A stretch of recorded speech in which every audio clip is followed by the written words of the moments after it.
We are moving to our main presentation of the day, entitled Africa Space for Sustainable Development, Goal number 7. And we have a guest presenter for that. That is Mr. Michael Sakala. He's an engineer lead at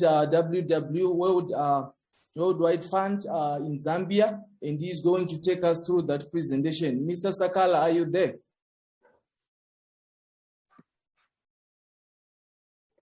Yes, I'm here. Let me share my screen.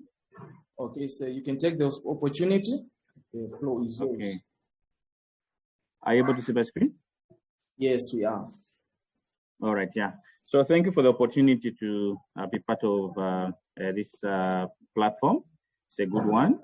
And for me, I think I was so happy to see that the energy topic is getting its time to be discussed on the platform for environment, safety, and health.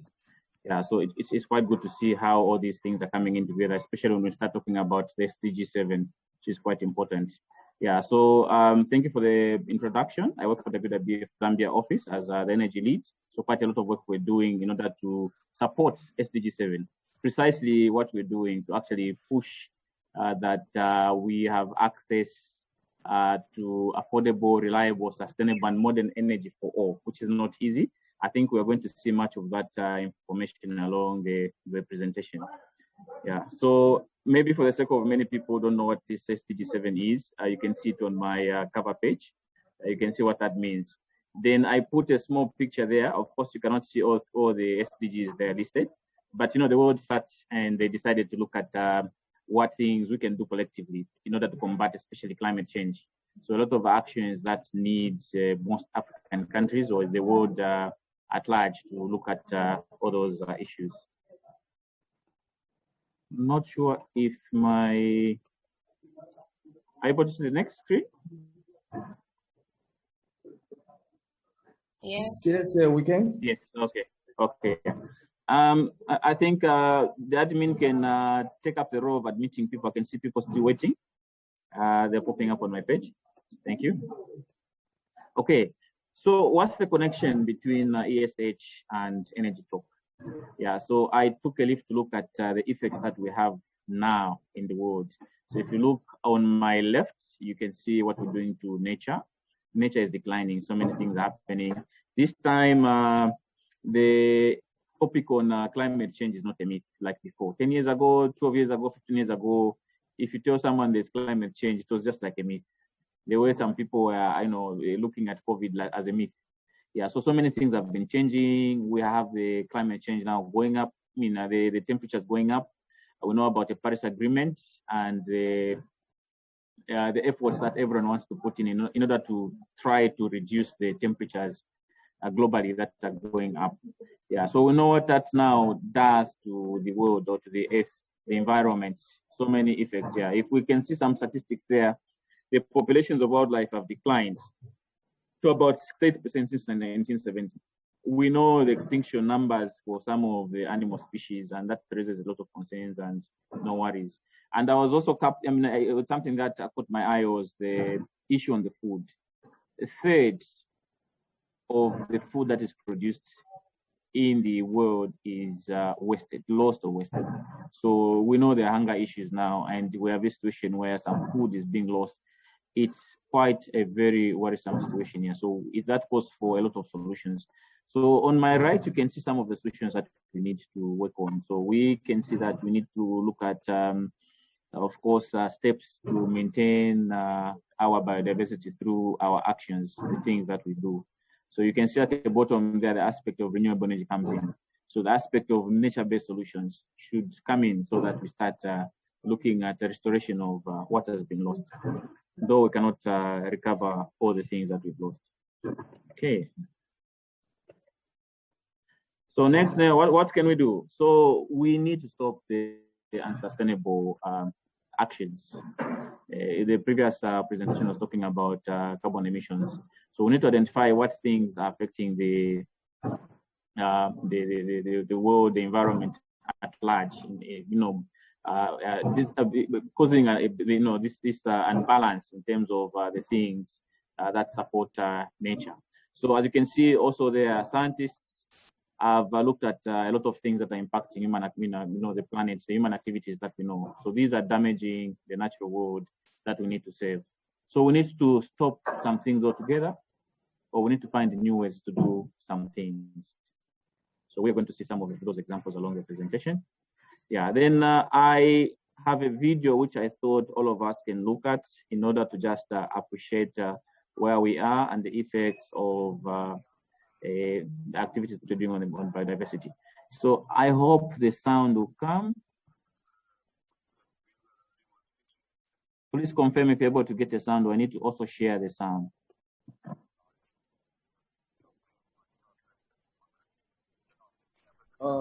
Admin, let's confirm if you're not. Are you able to hear the sound? Not yet. I don't know others. Legal compliance trainings and that type of thing. Yeah, we are getting. I think it's gonna. You're getting the sound?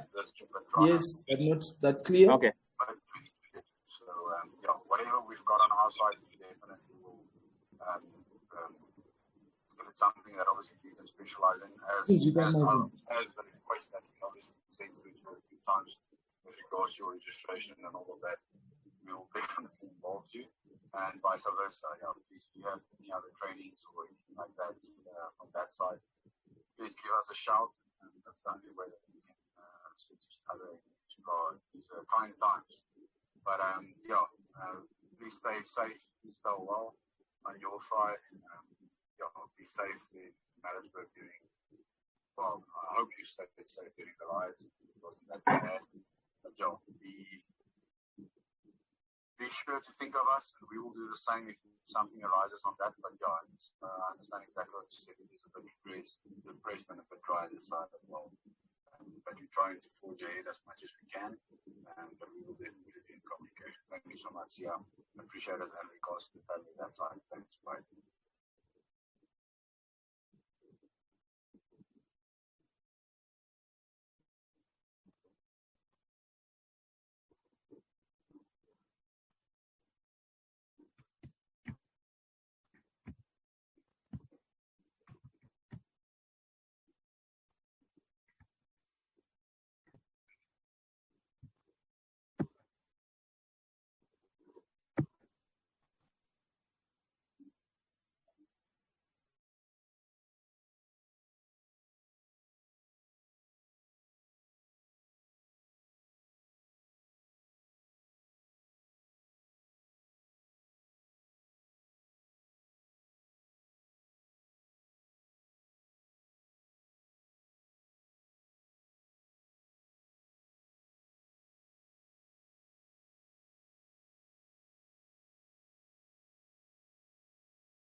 Thank you for following that. I hope it was quite clear. So we can see the connection that's there between, climate change and also our biodiversity. So many things that are being affected by our actions.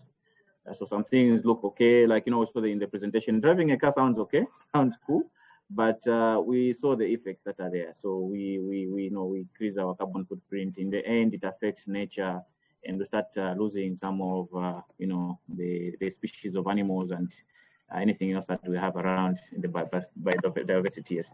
Yeah. So next, now in our introduction, I want to talk about the COVID.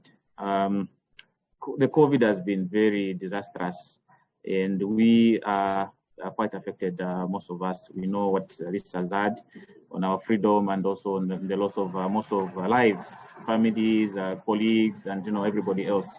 Yeah. So this has also posed a challenge in terms of energy access, because most of the governments now have taken this as an emergency. This time, everyone is now talking just about the vaccines, procuring the vaccines to make sure that the populations are vaccinated. So this has actually made the focus on investing in energy go down. Yeah, so most plans to expand or improve infrastructure has really gone down.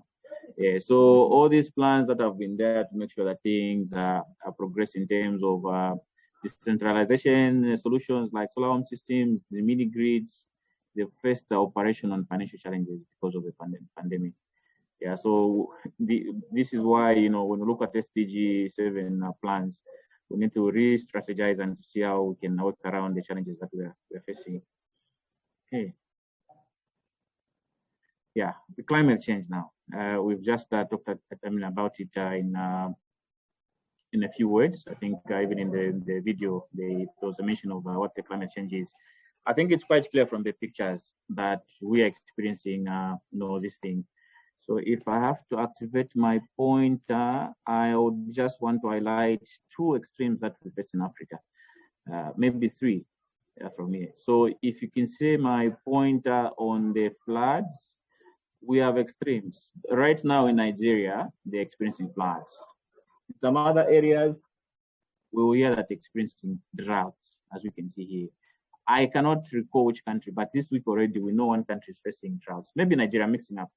Yeah, so we can see on the Kenya actually the president has declared a state of emergency because they have very severe droughts in many of the states. Yeah, so it's quite catastrophic to learn of these effects of climate change, and they are no longer just something that we watch on TV. They are now here with us. In other areas, they face storms, like I think we know about Ida in Mozambique, where they experienced of storms, and that was quite catastrophic. Many people were displaced and so many effects here.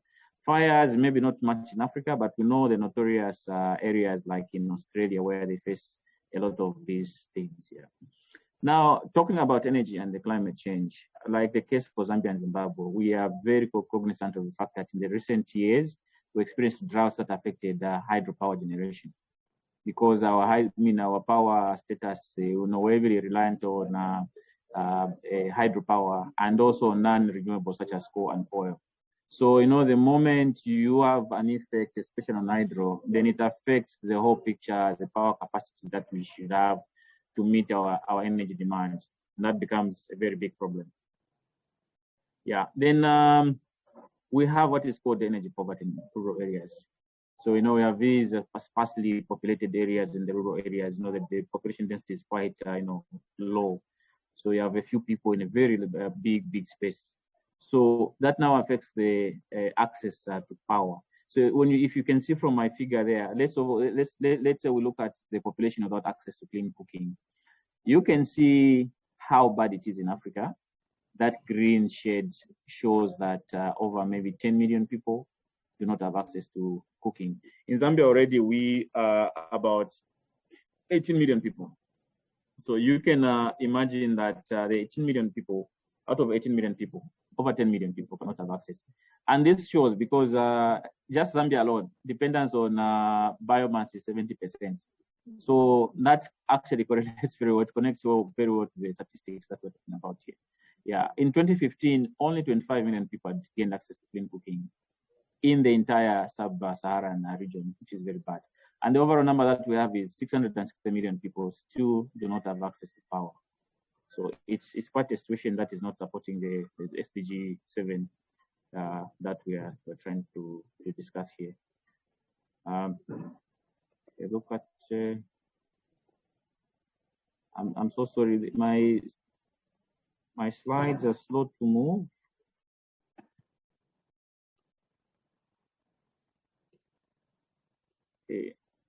Okay, yeah, thanks. If we now look at this picture, it was quite interesting to look at deforestation now, reliance on biomass. And I think Zambia is not looking good in terms of the use of biomass. We can see the shade of the color there that we are on the higher side in terms of deforestation, use of charcoal. It's over 1.5 tons per capita. And this is true because the statistics that we have this year shows that annually we're losing almost 300,000 hectares of land to deforestation, cutting of trees. So we have the highest figures in the whole world, and it's twice as high as the rest of the world. So you'd imagine the degradation that we're causing to nature because of this. No wonder we have to look at this as an urgent matter to make sure that we look at alternatives to cooking. These are the major issues that we're facing in Africa. Yeah. Now let's look at the potential. Yeah, we can be talking about the challenges, but we also have to highlight the potentials that we have. And much of the potential in Zambia, in Africa, this is where we find, first of all, the best solar irradiance for solar, power, PV, sources of energy. Wind speeds are not bad. Geothermal, like Kenya, Uganda, even Zambia, I think even Zimbabwe, we have traces of spots where we can tap into these alternatives, which are clean forms of energy. So as you can see from this figure, we have quite a lot of potential.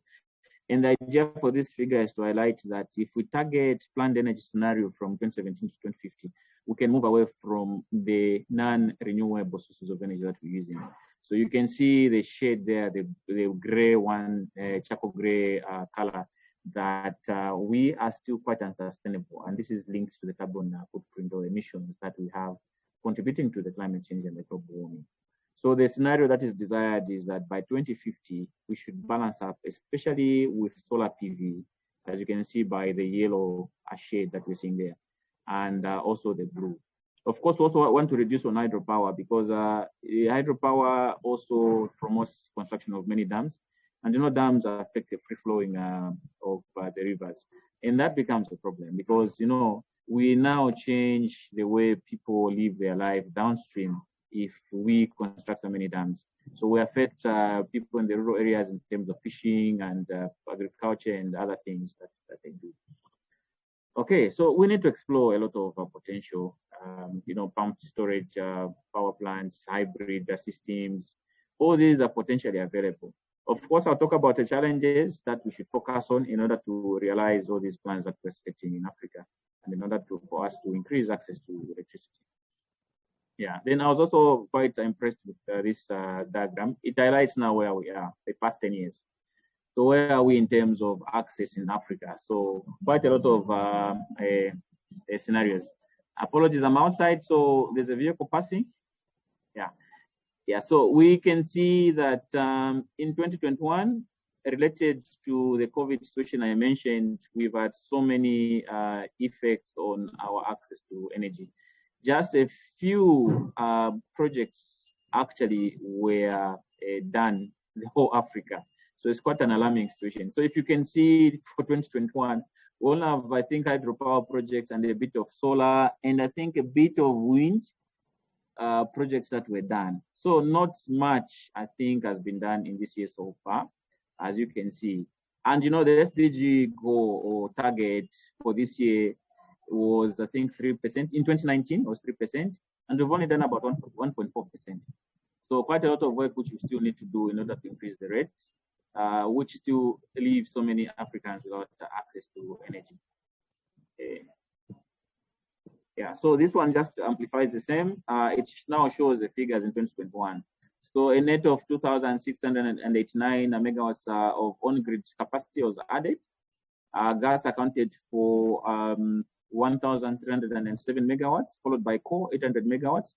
And liquid fuels, especially Tanzania, were quite impressive. And I think even Mozambique exploring the use of natural gas for energy. Yeah, so we have a figure of about 668 megawatts. Hydropower was 244 and solar was 231. So these are not quite ambitious, figures to change the access to, to increase the access to energy by 660 million, quite a big number. Yeah, so we can see why we should focus more on, nature-based solutions in order to build more resilient societies, economies, and ecosystems in terms of the energy. Of course, we understand the challenges, but we need to look at how we can strategize to work with a lot of stakeholders and other government institutions in order to overcome our challenges that we face in Africa. Yeah. So some of the issues that we face in Africa and some of the very simple solutions, I'll call them maybe nature-based solutions. So we have, let's say for cooking, we need to look at, instead of charcoal, we can start looking at the farm produce. So the farm produce, such as the corn, leftovers, these can be used as the fuel for the efficient cook stoves. Yeah, so instead of contributing to deforestation, we can always look at the options. Yeah, I'll highlight why this picture here is a bit dangerous. There are quite high statistics of the effects that this kind of arrangement has had on cooking, especially for women and girls. Yeah, so all these are now the solutions that we're seeing now. Organic waste into cooking gas. So this also helps to avoid the charcoal use, which leads to deforestation. So quite a lot of organic waste solutions. In Zambia, I've been impressed with a few youths and a few NGOs that are promoting this. They've now stepped up to target a lot of communities with very simple solutions to actually produce their cooking gas. So very impressive, and these are the works that we want to support in order to make sure that we increase access to energy and clean cooking by many communities, especially in the rural areas. Okay, in the urban area, these are some of the solutions. We need to move away from the induction cookers to LPG gas. Of course, there's an issue of safety, and these are some of the safety issues that we can do. I think mostly when we go to some of the countries that have been using us for a long time, even developed countries, we see very good installation of energy and power. So this poses a very good arrangement. And I know the advantage is if we have more homes adopting use of LPG gas, then we know that we are releasing more energy to the grid for use, especially for SMEs and other productive use that will generate income for many people. Okay. Yeah, so we want to promote the 3 OCs. We call them 3 OCs in WWF. So we want to have energy that is low costs, that is in line with SDG about affordability, then low carbon, low impact on the environment, and also low conflict. So we do not want, let's say, to affect the health of rivers, flowing rivers, so that we continue to deliver food, livelihoods, safety to low-income communities, like in the rural setup. Yeah, also encourage mini-grids. Like I said, in most rural areas, we have the sparsely populated areas, so we want to make sure that we look at alternative solar home systems, mini-grids, in order to have more people access, power, and they become more productive here. Yeah, this also helps, as you can see, most of the communities in the rural areas, they would want to go to school, they would want to study at night. So these solutions help to make the communities, more informed and more knowledgeable in terms of exposure to education. Okay, I also love this. These are nice solutions, for irrigation. In southern province Africa, we have the scenario where the rain patterns are just seasonal. But if we can have these solutions where we promote fish farming, irrigation, empowering women, this also helps. So this all comes, as a solution from renewable energy, and it's something that we should promote in order to also improve the lives of many people in the communities. Yeah, so cold storage systems for fishermen, or people dealing in the fisheries, value addition for women. All these are some of the things where we can try to promote the use of renewable energy to increase access to energy. Yeah. So in a nutshell, for us to increase energy access, these are some of the 3 things we can target. So first of all, electricity and lighting. Also, of course, from clean energy, cooking, and productive use of energy in terms of efficiency. Yeah. Nowadays we know that most of us have to use energy savers because they also save on our units when we buy units from our utility companies. So we need to do that. So we also need to promote our national and regional partnerships in the regions. Like in Southern Africa, we know we are part of the Southern African Power Pool. So we can look at how we can work together in terms of the national and regional partnerships to promote, friendly environment for renewable energy, private sectors, the regulations, all these things that we have to do. So of course we need good governance to support the policies that we're doing. Like in Zambia right now, we're trying to revise the open access regime. Also want to work on the IRP. The BWF is part of that. We're excited actually to see how this will now change and promote renewable energy for the region and also for the country. Yeah, of course, we also want to look at developing our own, capacity building for our own people, SMEs. Yeah, we do not always want to talk about EPC companies coming from outside Africa. So we want to have our own people to run the plants, people to design the plants locally, and we are ready for that. We can do that. So that goes for a deliberate plan to make sure that we strengthen entrepreneurship and markets for the locals. Okay, so in conclusion, I think that's the highlight of the presentation. We've talked about creating a friendly environment for renewable energy private sector through policies that are pro-energy access and renewable energy, the regulations, promoting the RIE business, and of course, looking at also reducing the cost of the RIE solutions. The cost of solar and anything around solar solutions keeps on going down. The better solar panels. So it wants to look at how that will impact on Africa in terms of energy use, and of course the effect on reducing the tariff that is low cost and affordability for most of the people. Yeah, we do not want energy that is expensive, but we're calling it, alternative. It has to be attractive also in terms of the cost here. So also we look at the regulated value chain for charcoal and other sustainable cooking alternatives through greening, like we're saying, such simple solutions that we're looking at here. We'll look at standardization, testing, quality assurance of cooking stoves to make it easy for most people to access them. Also promotion of sustainable non-charcoal cooking alternatives, like we saw in the presentation. And the major issue now, increasing the renewable energy capital financing. This has been very poor for most of us in most countries in Africa. It's not easy to access the funds for most projects. So many conditions, so quite difficult for most locals to venture into this investment. So we want to see how we can get support with, from government institutions, the funders, the financiers, the investors into these projects. Yeah, so we need to also strengthen the capacities of renewable energy players to access financial, technical support for upscaling. So not only from doing small projects, but also to upscale to big projects, the solar plants and solar farms. Yeah, so we also need to look at marketing jointly and producing in bulk, like I said, to target sorting out the issues and the deficits that we have in the region here. Yeah, CSOs are also important. We want these to look at the public awareness, advocacy to the communities. So we were happy to work with one CSO called Climate Change for Environmental Justice. They were able to really do a lot of work for us, especially in an area where construction of a dam was actually halted. So we're able to help the community to understand the impacts and also the solutions that they can look at in order to look at the bigger picture, saving the environment and also the health of the people. All right, I think this is the end of my presentation. Back to you. Sorry, my sharing has stopped automatically. I can bring it back. Yeah, so back to you, the administrator, if there are any questions for me, I'll be ready to take them. Thank you, Mr.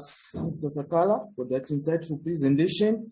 And for those who have just joined us, that was Mr. Sakala presenting on giving us an insight on the topic Africa's quest for sustainable development, goal number 7. And he defined the goal for us, that goal number 7, which is aiming at ensuring access to affordable, reliable, and sustainable and modern energy for all. And it took us through the challenges that we are having and gave us what we can do. Now we are giving the floor to our audience. If there are any questions or any contribution or any comments on this discussion, on this topic, the opportunity is now open for everyone on our participants list to contribute. I can see there is a hand up from Jane Nakasamu. You can come up, ma'am. Thank you very much, and special thank you to Mr. Sakala. I believe it was a very comprehensive presentation on SDG7.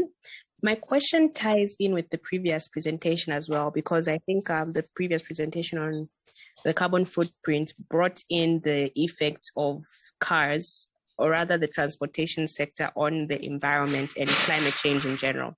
So, well, obviously the challenge that I see is that it's difficult to get people to start using buses and somehow get rid of their cars. Are there innovations within the renewable energy sector that are focusing on providing alternative fuels that are low emission for cars? I know that in the first world, you know, in the developed countries, we have electric cars which are really being used, and that's really good for the environment. But here in Africa, I don't know if we really have such electric cars or other innovations being used. So I just want to hear from you whether you know of innovations that are currently in place that can really assist us on that. Thank you. Thank you, Jen. Yes, I think there's been a lot of work that's being done. Of course, we know about the electric vehicles, which we haven't also explored so much in Africa.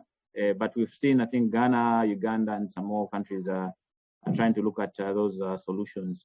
Yeah, then there's also been a talk of ethanol from sugar. I've seen a few people trying to work around projects where they'll be producing ethanol for vehicles.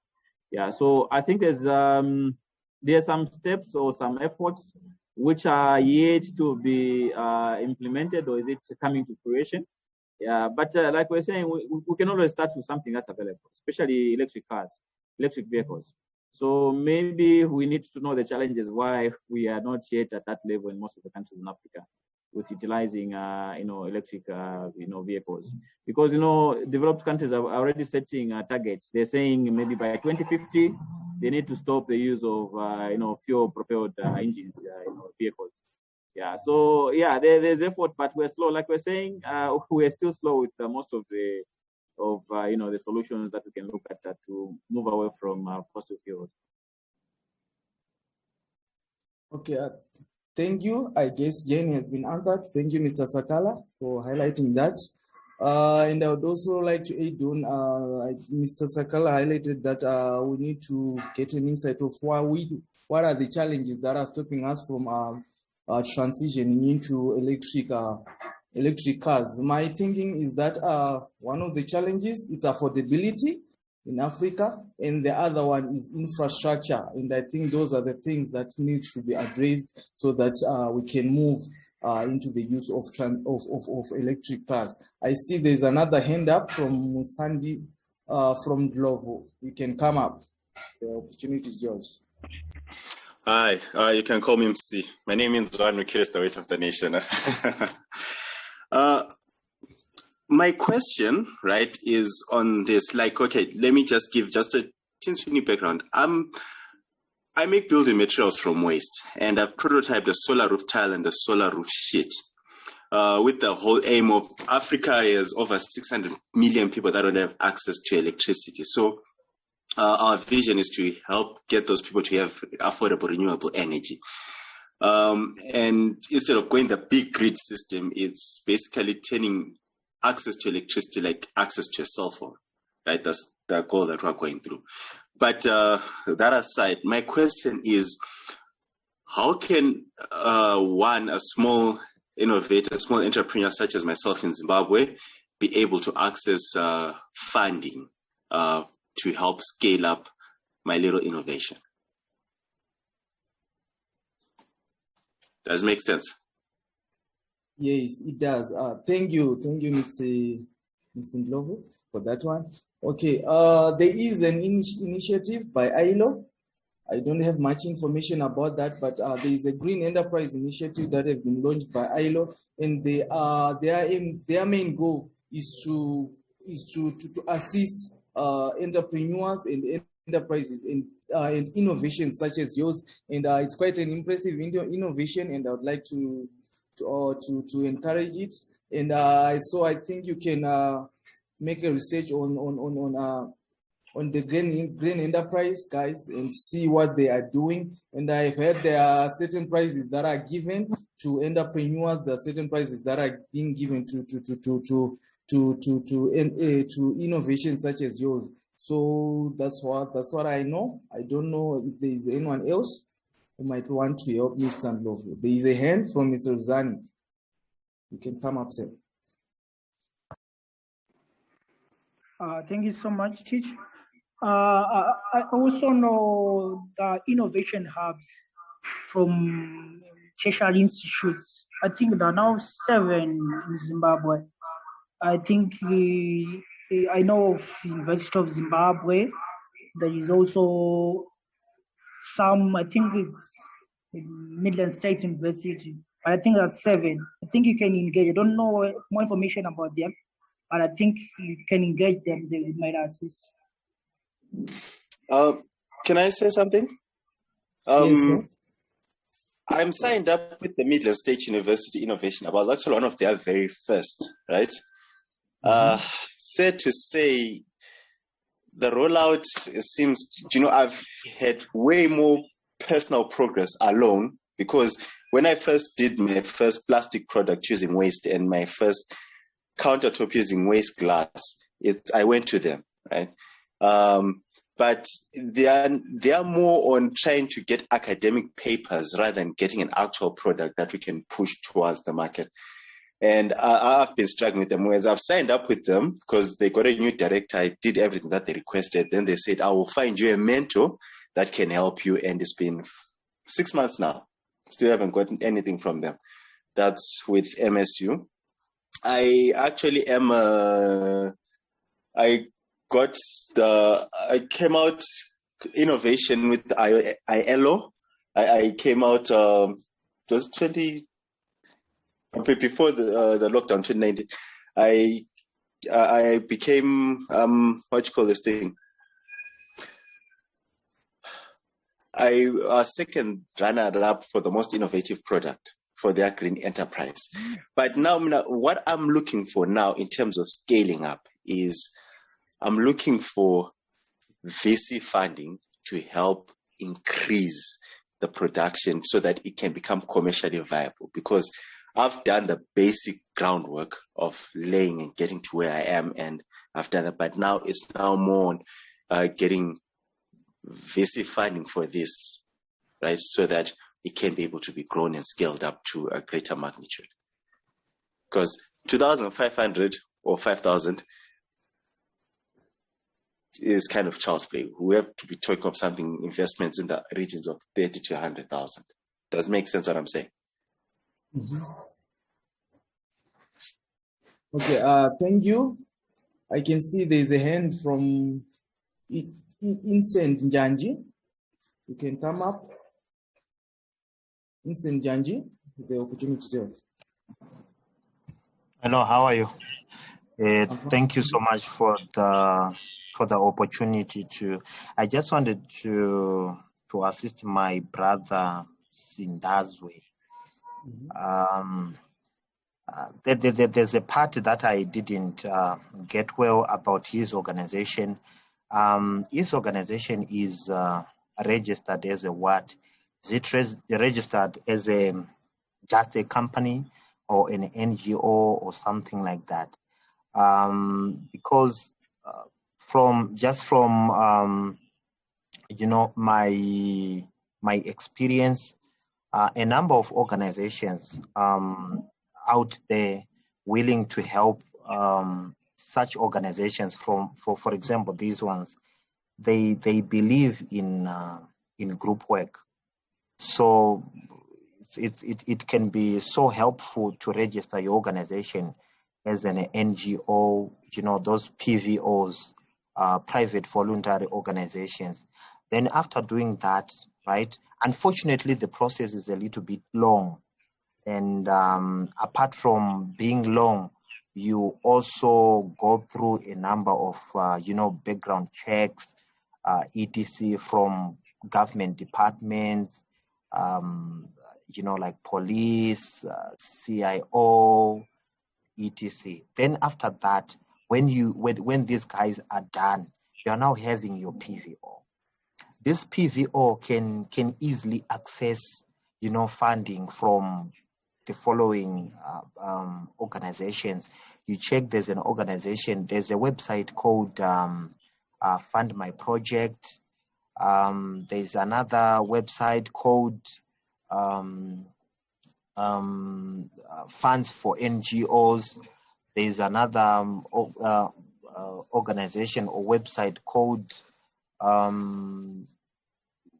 Go Fund My Project, something like that. So if you check on the internet, what you are then going to realize is these organizations, they are actually advocating for group work. So instead of, yes, it is your thing and it is your initiative, right? Now, redirect the thinking into, roping a number of people who may also come as groups, and the target, the target people can be students.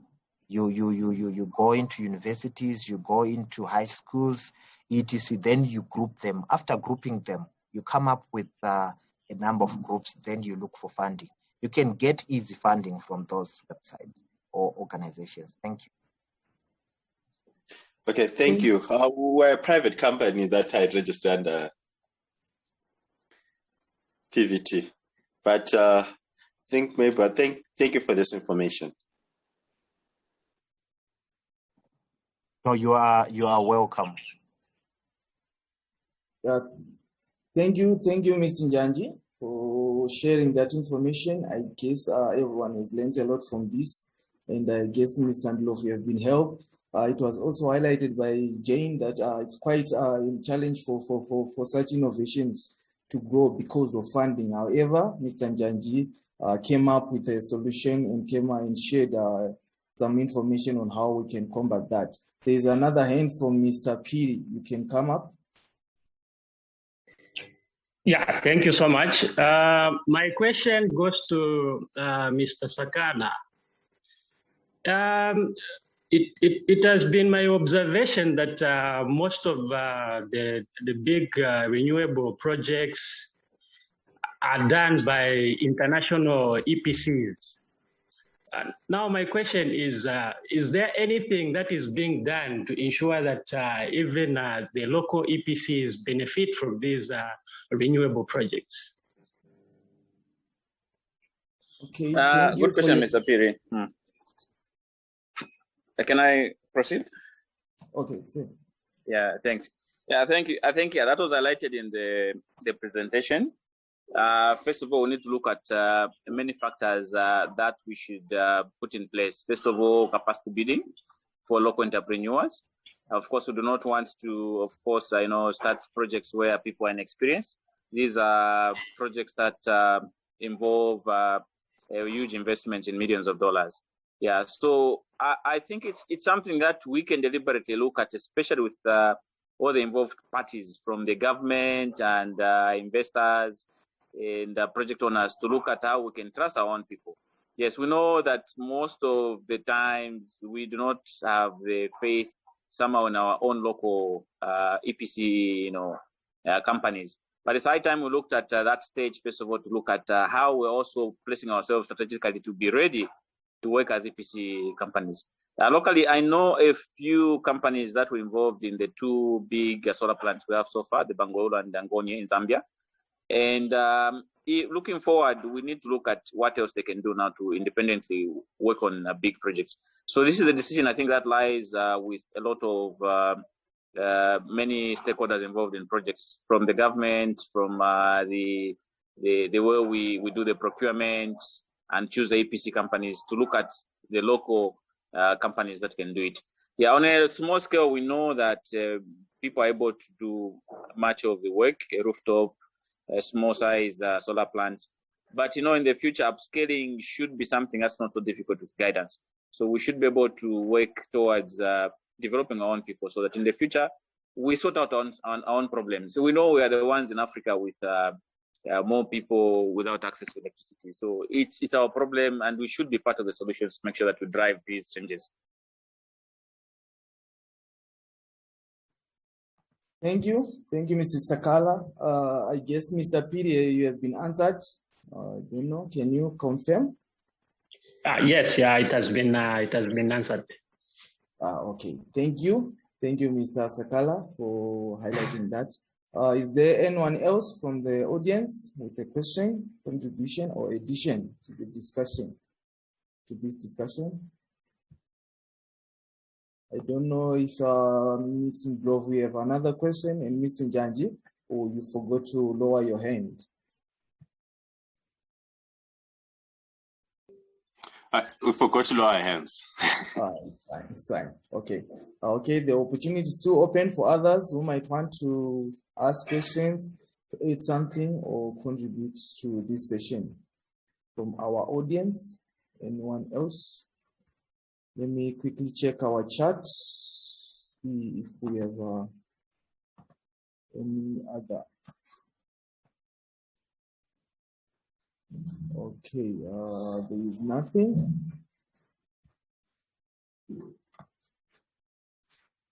All right, I think this brings us to the end of our session. If there is no one who might want to say anything, so okay, there's another hand. It's unfortunate I'm not able to pronounce the name. You can speak up, say, Mr. Cow. You can take the opportunity.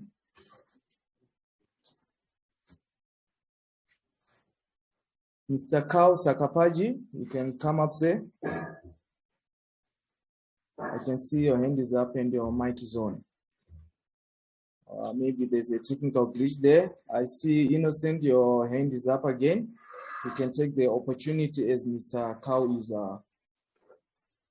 preparing for his contribution. No, thank you so much once again. And I can see we are almost wrapping up. But on behalf of all the HEC family in Zimbabwe, SDG and Africa, we want to thank you, ESH-Africa, for this wonderful, gesture and initiative. For we are learning a lot of things every Friday, and this has come to be part of our norm. To know that every Friday I'm having, a workshop, a 1 hour, a 30 minutes workshop, 1 hour workshop, and etc. We really want to thank you for this initiative. It's really helpful, and I've realized just a testimony just last week, but unfortunately last week I didn't manage to join. I saw a number of LinkedIn messages, right? People saying, I saw you from, I realized that you were in this, workshop. How are you? How are you doing? What is your blah, blah, blah, blah.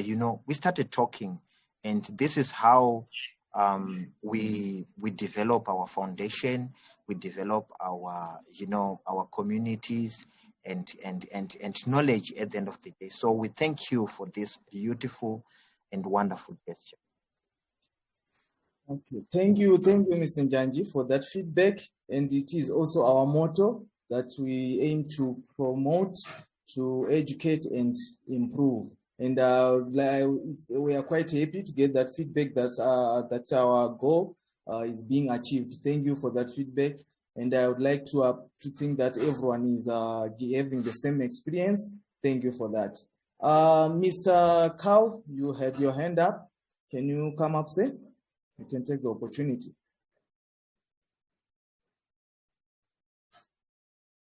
Okay, I guess you fixing up some things. Okay, Mr. Sia, you can take the floor. You can take the opportunity. Thank you. I'll try and be short. I really share the sentiments as stated by the previous speakers earlier. The question I have, or a request or an idea, perhaps again for ESH-Africa to help us, is to consider, we may all know that in the next few months, the United Nations Framework Convention on Climate Change Conference of the Parties is planned to take place in Glasgow. So I know South Africa has a position, and they always report back and come back with new information. And I wonder if ESH.africa can help us consolidate whatever comes out of that conference of the parties in Glasgow from a climate change perspective, either lessons learned or new techniques, new tools for assessments, but more importantly, where does Africa, especially SADC, fare, or where do we position ourselves against the rest of the world, or even similar developing subcontinents like your Brazil, your India, etc. Perhaps it's something for you to note and see if you can gather and help us gather some info and lessons to share following the conference in Glasgow that's planned for later in the year. Thank you. Thank you, Mr. Sia, for highlighting that, and we will definitely put that into consideration and give highlights of the conference. Thank you for highlighting it.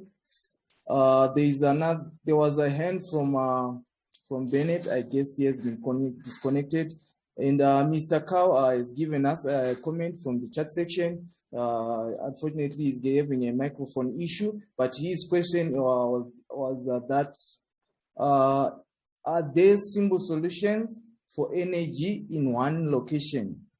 He's asking if there are any simple solutions for energy in one location. Is there any takers for this question from our audience? Sorry, can you hear me now? Yes, we can. Thank you. Sorry about that. Okay, I had some microphone issues there. My question was, listening to the presentation from Mr. Sakala, a number of solutions were put forward for energy, to avoid using charcoal and all that in the communities. Okay. Now, my question is, either through your platform or another platform, is it possible to have as many of the alternative options as possible in there, so that if I'm a housewife or whatever, in a town in Zambia or Zimbabwe, and I'm looking to move away from charcoal, I can just go into this one place and see practical alternatives I have, okay, as opposed to just hearing about different things from different people. That's what my question is. Thank you, Mr. Sakala. Yeah, we have quite a lot of areas, yes, where let's say the use of LPG gas is being used, but like we're saying, it's about the challenges that we're facing. Yeah, so quite a few people could be using LPG gas, but like for the case for Zambia, we discovered that the challenges, let's say, with availability and also the price, which was being affected by the loss of the strength of the local currency to the dollar. Yeah, so we can have, yes, people are still using gas and they can give us the experience, and we can have a look at what they're doing. So that's one aspect in terms of the urban population that is using LPG gas. But if we talk about, let's say the organic waste to energy solution, the cooking energy, yes, we have a lot of NGOs that have supported some work. So more like a pilot project in some selected areas, like in Chongwe area. I think you know because you're from Zambia. Chongwe area, you can see some places where people are using LPG gas. Then I had the privilege to meet one company of youths who are also promoting this in the local area. So they are trying to use this technology to showcase that it's possible to convert waste to energy for cooking for the families that cannot afford. They're in that base where their income is quite low. Yeah, also in the rural areas, yes, of course, we have cases where people are using solar cookers, simple solutions in that kind of space. Yeah, so yes, we are able to trace where this energy is being utilized, but of course on a smaller scale. Like we're saying, I think the issue is about upscaling, like Jane mentioned. Yeah, so it's an issue that needs more investment, more focus, more engagement by more all stakeholders, NGOs, the government, so that we make sure that we align with the goal of increasing access to energy. All right, thank you very much for that response, Mr. Sakala. Maybe to be a bit more specific, okay, what I'm looking at is the fact that there are different solutions there with different challenges. But could this platform, for example, have a web page like you have, for example, if you're looking for a car, right? If I want a Toyota car, I can go into Toyota's website and choose the kind of car I want to have. If I want a 4x4, or if I want a truck or whatever, right? Could we do a little bit to help ourselves by, having a web page that maybe has the different alternatives available? Then people can dig into those a little bit more, okay? Because you're telling me there that there's all these different NGOs doing all these different things. It's not always very easy to find that information out when you are in one location. Okay. Well. Yeah, thank you. That's quite well said. I want to go back to what Ms. Anjanji said.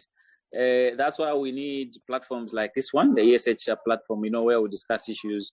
I was just in a chat with Jen earlier before the meeting where we were saying that, we can be working so hard, but, mostly we work in isolation. Maybe we're doing the same things, but, if you have a platform where you can all put your synergies, together, then you focus on the common goal, that becomes better, yes. So to answer your question, yes, we need that platform. I don't know whether it's there, but I can reckon that especially the Ministry of Energy on their website, they're able to give that guidance. So maybe the Ministry of Energy, some companies like Climate Management for, I can't remember the full name. Yeah, so we have quite a number of organizations. If we go to the web pages, we're able to find what they're doing and specifically what you need for your particular need.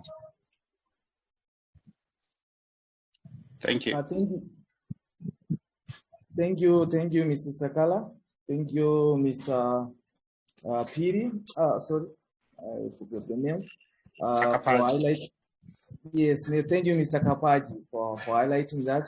And I guess you have been answered by Mr. Sakala. And also, ESH.africa has a web page. That's where we upload all the information that have been discussed in these sessions, so that they will be available for everyone. And it's also our goal to create these communities so that people won't work in isolations like Mr. Sakala highlighted. Thank you for that. Mr. Caesar, your hand was up. Unfortunately, you've been disconnected. You wanted to say something? Okay. Okay. Yes, Mr. Caesar, your hand was up. You can come up. Mr. Bennett Caesar. Thank you. Mine is more of a request. I know you upload these presentations on the YouTube, but often we miss out because of the time zones. I'm not sure if you have the comfort to adjust. I don't want to sound selfish, but if you're able, when you start the meetings, we really like starting our work here. So we tend to miss out because we're in the management meetings, etc., and then when we join, in most instances, I miss out. That's my request. Thanks. Okay, thank you, Mr. Benisize, for highlighting that. And I guess we'll make a discussion with the team and update on the changes that will come. These are not meetings these sessions are not to miss, yes. Thank you for highlighting that. Mr. Innocent Piramiti, you can take Yes, thank you, Mr. Moderator, for giving me the chance, and welcome, colleagues. Mine is just a comment and to add on what has been spoken by previous speakers. I think there is need of a heavy sensitization on the key stakeholders, the rural population, the urban population, on the use of renewable energy. I think we need, yes, pockets here and there is that approach, sensitization, but I think we need to have a harmonized approach by both the government, the civil society, the NGOs, in sensitizing the rural people, the urban people on the use of renewable energy. And that can play a big part in reducing the rate of deforestation which is taking place. So that harmonized approach, I think, should be implemented by the key stakeholders to reduce the level of resistance by our population. Thank you. That mine was just a comment. Thank you, Mr. Makiramiti, for your comment. He is suggesting a harmonized approach to address energy issues. Thank you. There is another hand from Lubala. You can take the opportunity. Lubala. I don't know if I'm pronouncing that right. Yes. Good morning, everyone. I think my question goes to Mr. Sakala, but I think I do agree with the previous speaker that talked about sensitization, because I'm looking at the Zambian scenario, and I don't know what your organization, Mr. Sakala, is doing to sensitize the common people on the ground, because the issue of climate change is quite a sensitive one. But I think if you ask the common person on the streets, those in the rural areas, I don't know if they really understand what this, the effect of climate change has on their personal lives, and also maybe to the whole world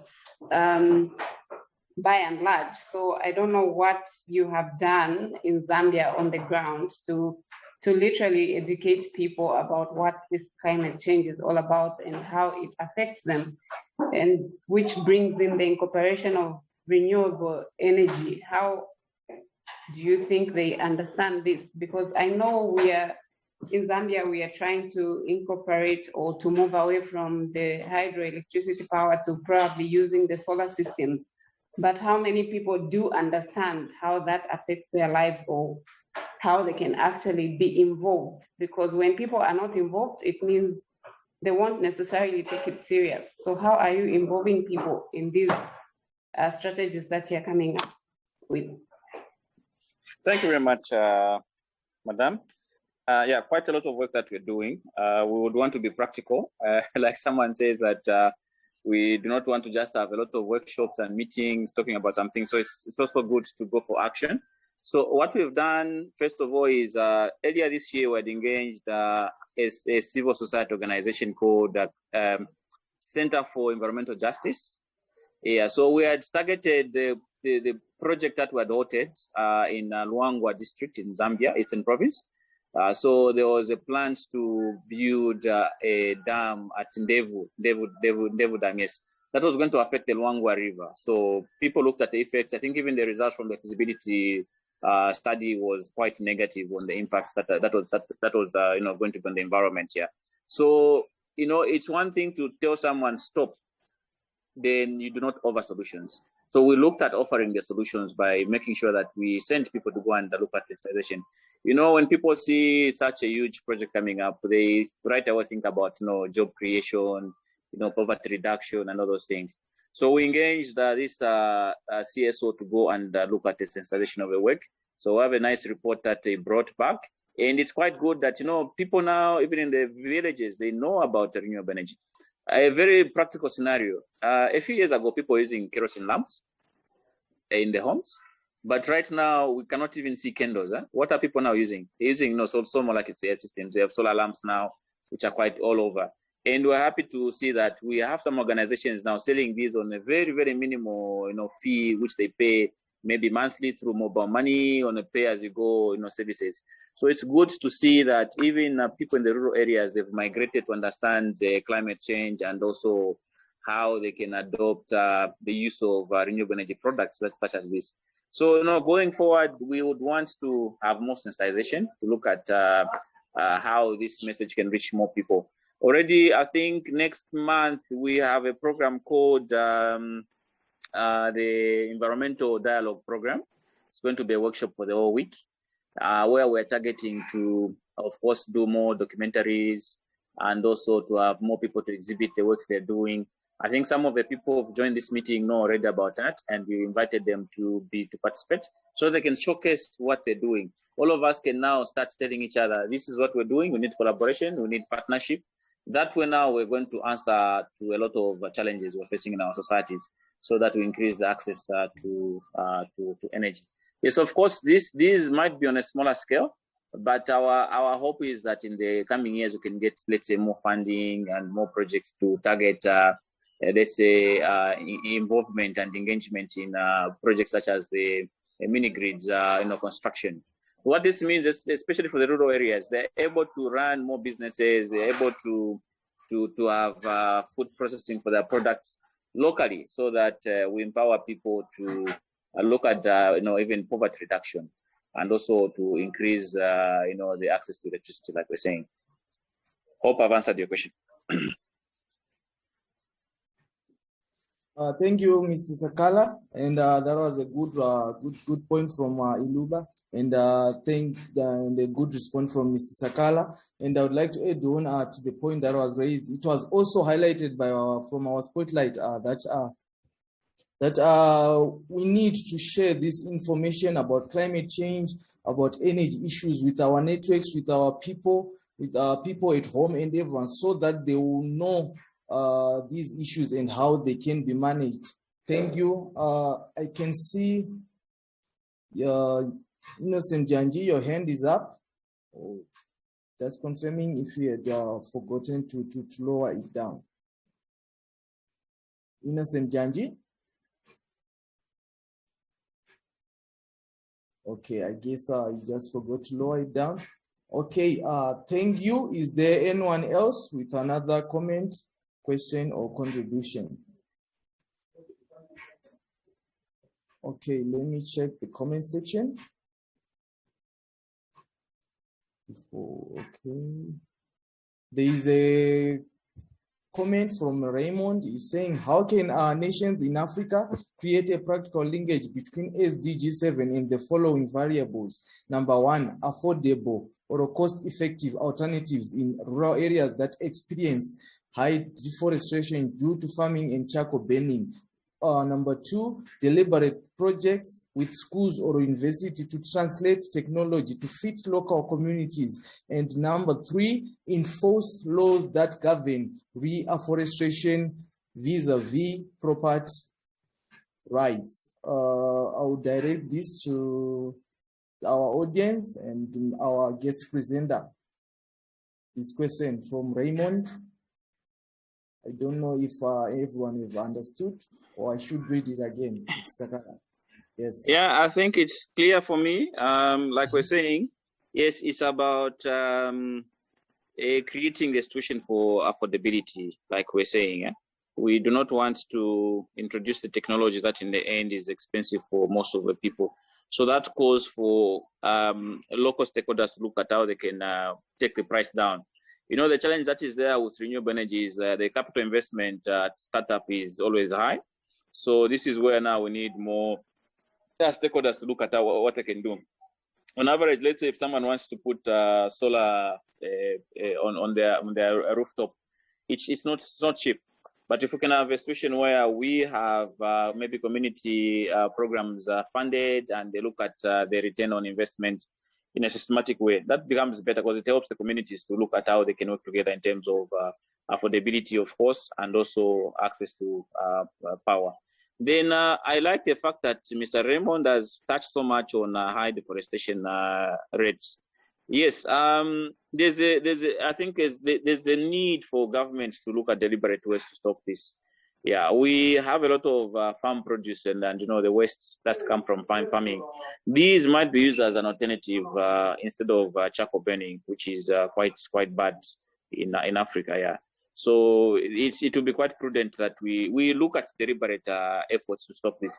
I mean, if the governments are able to put some measures to stop some practices, this can also go to deforestation. This is the only way to make sure that we discourage people from going on with deforestation, because you know the effect is too much.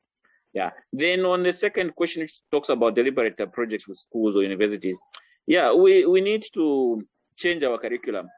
I've seen, I think even locally, that integration of renewable energy lessons in schools is not yet there. So we should have these lessons now where you teach, people, let's say, how a simple solar panel works, how to connect a solar panel to the batteries, how to connect it to the inverter.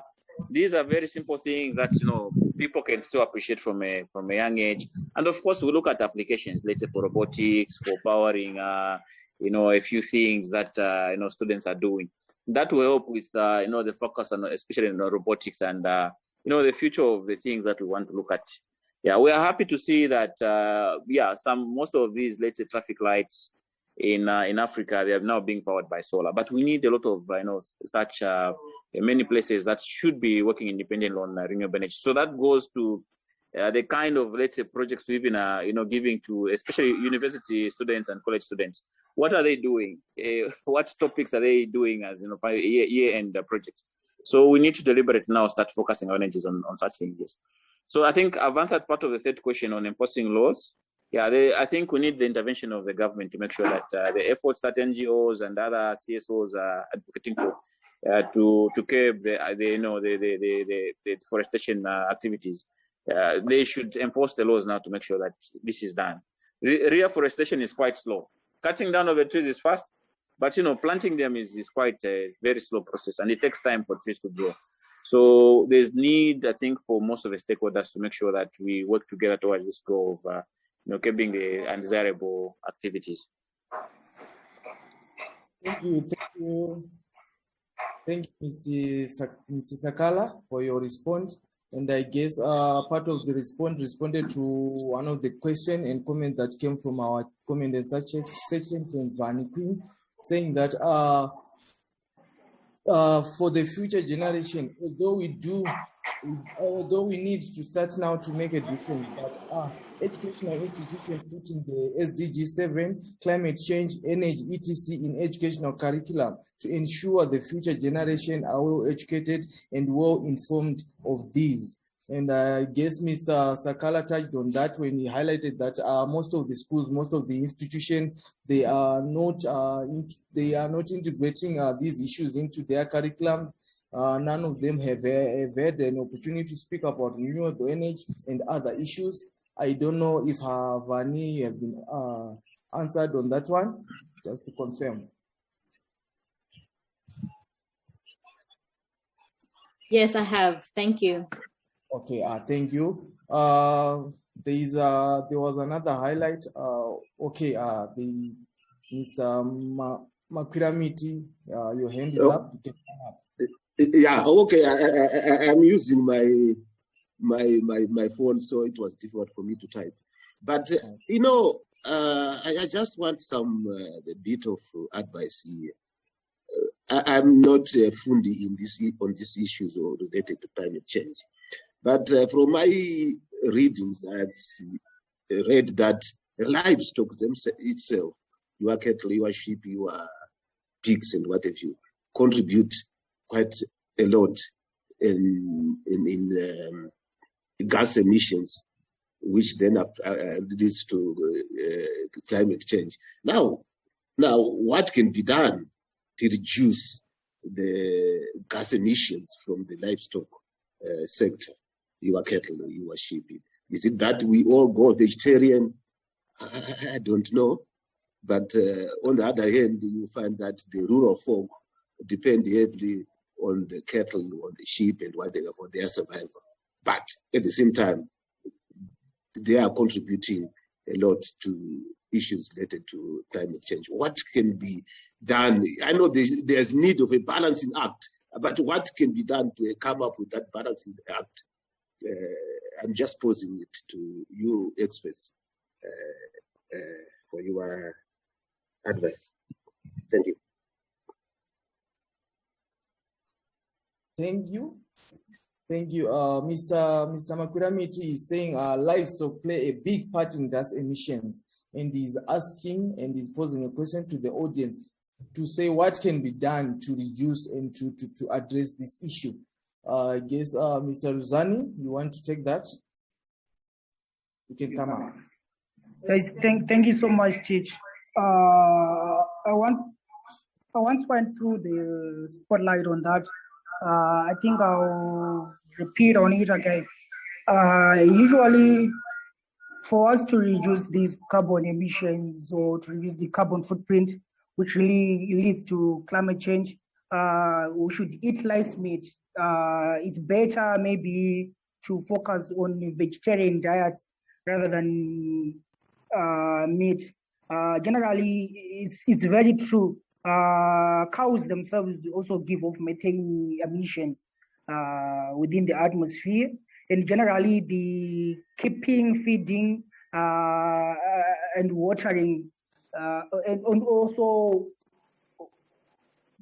the whole process of keeping cows, it's something which really leads to the increase of the carbon footprint within the atmosphere. So I think it's a very good idea if we better maybe divert ourselves to more vegetarian diets rather than eating meat. Thank you, Mr. Zani, for answering that. Is there anyone else with another opinion on the question posed by Mr. Makiramiti? Okay, there's a hand from Simuka. You can come up. Thank you very much. My question also, I would like to pose a question. When you say animal rearing or animal ranching is contributing to high gas emission, are we talking about the processing of the byproducts of these cattle? Are we talking about the waste that is coming out from the cattle ranching or the animal ranching? Are we talking about the process that is taken to rear these animals? What exactly are we getting much of? Maybe we can get the idea of how can we have ideas to mitigate the gas emission through cattle ranching. Thank you. Okay, thank you, Simuka.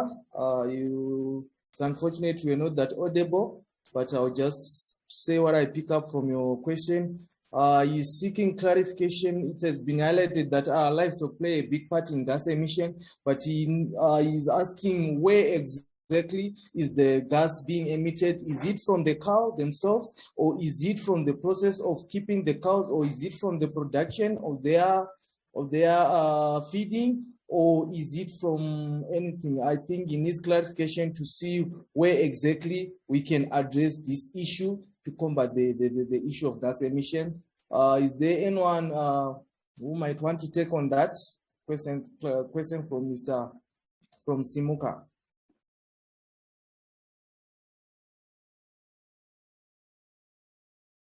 Okay. I guess not. I myself, I don't have quite much information on that, but what I take from our spotlight, it was highlighted by Mr. Zani that even the cows themselves they produce methane, and I'm also quite sure that their dung, their ingestion, it's also rich in carbon. That's what I think. I don't know if there is an expert or someone who have much knowledge on that to answer Simuka from our audience. Okay, I think much research is needed on that. We'll make a research on and highlight. Okay, let me check. If there is a hand up, Mr. Zani, you can come up. Thank you so much, Teach. Thank you so much, Simuka, for that question. Okay, generally, the whole process of production of red meat uses a lot of feed, water, and land. So generally, that land may be used for keeping these cows. We might have maybe reforested a lot of trees, and then maybe we create carbon sinks for carbon dioxide in the atmosphere while creating a good environment which reduces climate change. and also the feed we take so that we, within the production of our cows, we are also reducing the carbon sinks within the environment. So I think both production and also cows themselves, generally, they emit some methane gas, which is a harmful greenhouse gas, which will lead to climate change. Okay, thank you, Mr. Rizani, for highlighting that. I guess Simuka, you have been answered on that one. What you needed. Thank you. Okay, I guess the Simuka's mic is some issues. Thank you. Okay. Is there anyone else from our audience with a contribution or any addition? Yeah. Yes. Okay, I guess that was a mistake. So I'll quickly refer to our chat section once again. So there is another comment from Anthony Chapewa saying that more knowledge about renewable energy is very necessary in universities. Yes, I agree with you. And I would like also to add on that. I think also even at primary level, these issues should be integrated in the curriculum so that we can promote innovation. Once a child is taught about these challenges, once a child is taught about these issues, they'll grow up thinking about more ideas on how to combat them rather than being taught about them at a later stage. That's what I think. Okay. Is there any other comment or addition before we close in? Okay. If not, I guess this brings us to the end of our session.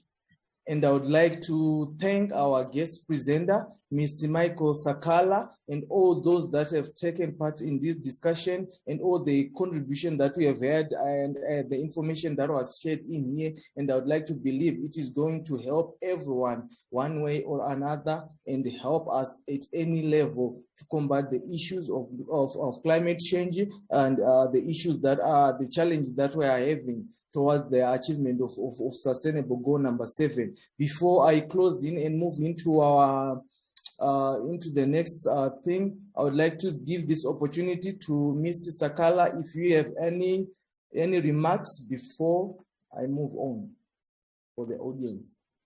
No, thank you very much. This was quite insightful. I really appreciate what ESF is doing. I think this is also a lesson that we've seen that we can create platforms where we engage more people with such chats to look at how we can make a difference on a lot of challenges we're facing in Africa. I think more interaction, more webinars, more trainings, more meetings can make a difference as we look at this SDG7 that will look at increasing the access to energy for us in Africa. I think these are our challenges. There are no other people we should wait for to come and sort out our problems. So we need to get involved as Africans. It's our issue, and we need to look at the solutions. I think that's all from my end. Just to thank the team again for this opportunity to be part of the program. Very true, very true. And I would like also to add on, there is a saying that knowledge is power. And I guess we are gaining a lot of knowledge from this webinar session.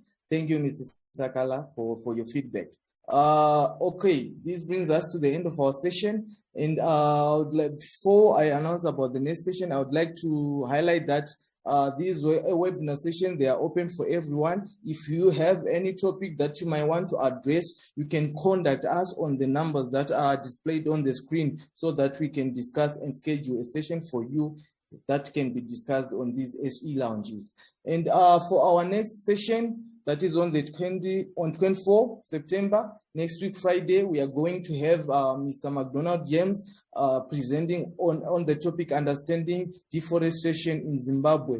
It's quite a topic that needs to be discussed since some of the challenges that have been brought from this session was deforestation. So Mr. Mike McDonald James is going to give us more insight on deforestation with reference to Zimbabwe. And I would also like to invite others who might from different countries. You are the ambassadors of your countries to come and contribute to this session and give also an insight of the situation from your countries. Thank you. And as usual, before we close in, I would like to encourage everyone to turn on your camera so that we can take a group photo as we usually do. So everybody from our audience, let's take this opportunity.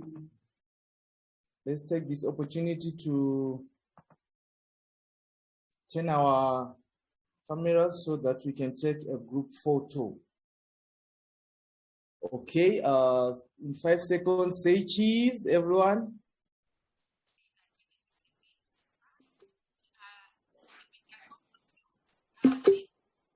Okay, thank you.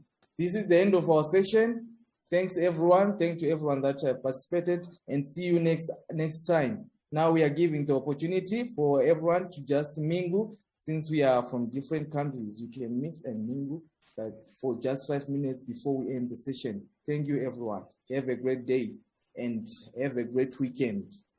Cheers.